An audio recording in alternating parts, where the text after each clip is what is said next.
Hi, it's Kim Butler. Todd and I are going to do a quick demo on the maximum potential calculator. And this helps answer the question, what builds more wealth? Increasing the rate of return or decreasing your costs? So think about this. Have you ever had a client not meet with you or not want to meet with you again because they're concerned that you are going to take all of their extra money that's impacting their lifestyle right now? Todd, give us a quick demo.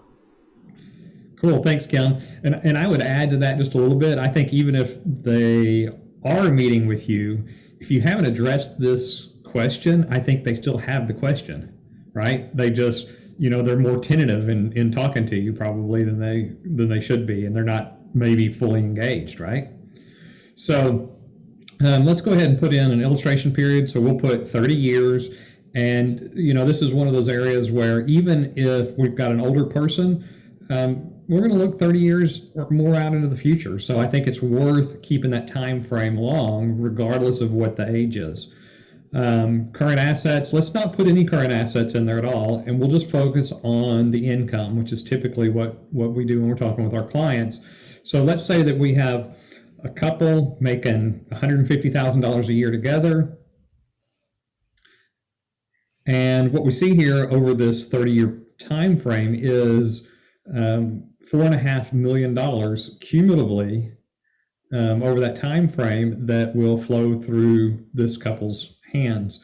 And that's a pretty easy calculation, 30 times 150,000. But I don't think a lot of people understand the seriousness and the value of their ability to work. And that's what this shows is, there's $4.5 million that's going to pass through their hands just over the next 30 years, assuming everything stops at that point in time. But for most people, they're going to also want an increase in their income across that time frame, or expect one for a cost of living, et cetera, et cetera. So if we add that, and we'll just go what I would say on the conservative side, if we're looking over a long period of time, of 3% on the annual income increase. And now what we see is that rather than $4.5 million, it's really $7 million. It may have the current value of $4.5 million if inflation is 3%, but there's $7.1 million that's going to actually flow through their hands with a 3% increase in income. Now, what I want to look at is what would happen if we didn't have any expenses at all? We could literally save and invest all of our earned income. And if we did that at, say, a 4% rate net after tax, then what we see is the maximum potential of all of our income earnings across this time frame is $12.7 million, as we can see over there in the compound section. $7.1 million cumulatively just added up, but at a 4% earnings rate, it would have grown to $12.7 million.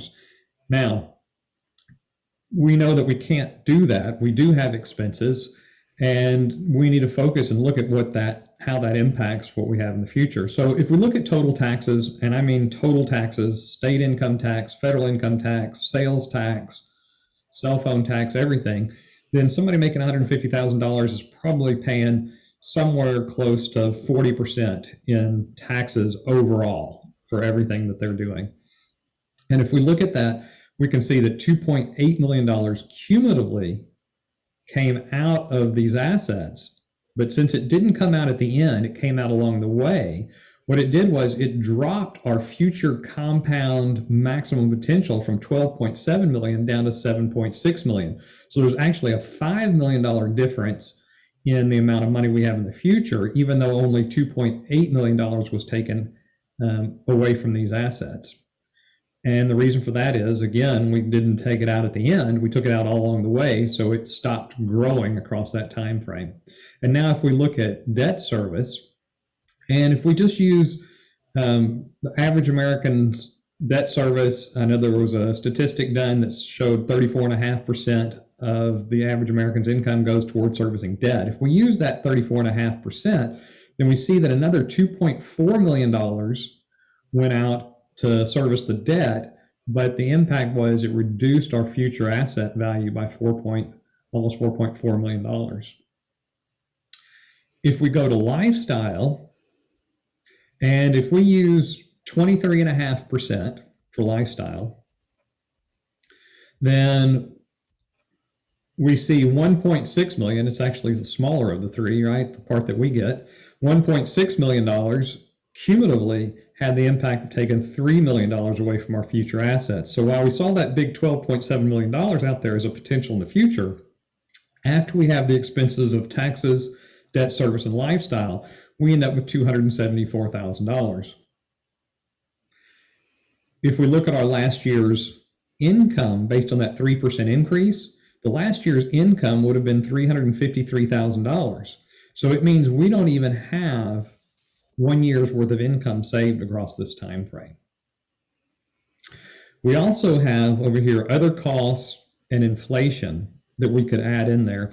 And I don't typically do that, but it is a place that we can play with it. Inflation is one of those numbers that I rarely use on this calculator. It's something that you can use, but I think it can tend to muddy the waters and get away from the real question that we want to ask, which started with what Kim said. What's more important, cash flow or earnings rate? And most people are tuned, because of what we've learned from the financial industry, to focus on earnings rate. So let's do that for a minute. Let's push the earnings rate up. And because most people have heard the idea or think that the way money works is the more risk you take, the more money you end up with. So if we used a 10% earnings rate, now understand that would be net of fees, right? So 10% would be a pretty high earnings rate every single year with no down years all the way out. But if we could do that, then what we see as future savings, $969,000. So what we've really done is, as Kim moves her cursor across there, you can see it pops up automatically. It says 2.7 years of income. So that really doesn't solve the problem. So even if we could do 10% every single year, the problem still exists. And yet that's what a lot of people think is going to save them, is just by earning a higher rate of return. So let's push that earnings rate back down in the 4% range. And let's do this. Let's focus on what's causing the problem. The problem are the dollars that are coming out of the assets. And yes, we have to pay taxes, but maybe we're paying more taxes than we need to. And if we could get data from you, Mr. Client, then we could see if there's some places that we could help you with that. Maybe we could shift some assets to some more tax advantaged areas, or maybe we could just see where maybe you could take some deductions that are being skipped. So if we could trim 10% off your tax bill, which would mean going from 40% to 36%, not going from 40% to 30%, that would be way more than a 10% reduction in tax. 40%, 10% of 40% is 4, off of your 40 gets you to 36%. If you do that, then you see we end up with $783,000 out there in the future. So that did, and that's 2.2 years of income. So just that one thing right there did almost as much as earning 10% every single year. And yet we were able to do that with a 4% earnings rate instead of the risky 10% that most people are tuned to think is the only way to get there. What if we took this a step further? What if the 10% reduction in our taxes, we started applying against our debt because we started understanding how that works? And what if that had the impact of cutting our debt in half over this whole 30-year time frame? It won't have as much impact up front, but over time it could be tremendous. So what if we reduce that debt service to, say, 18% instead of the 34.5%? Now we have $2.8 million out there in the future, and we're starting to make some real headway. One of the things that's not shown here is, so what could we do potentially with that extra money that's sitting there? Or maybe we're earning more than 4% because we have the opportunity to be able to do that. But now we've pushed our savings to 22.5%, and our lifestyle stayed at 23.5%, which is what it was before, which is what the client was concerned that we were going to be tapping into. So what we'd like to do is be able to find those monies in places where it's currently leaking or going away, and apply that to our future assets. Now, what it means is there's going to have to be some discipline and not just blowing that difference. We need to invest into the future.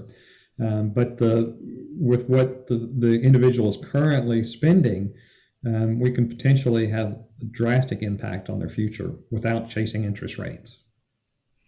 Awesome. Thanks so much. So, just to summarize, the real benefit of this calculator is to help really a prospect, not that you couldn't also show it to clients, but it helps a prospect see that without impacting their lifestyle, you can make a real difference for them.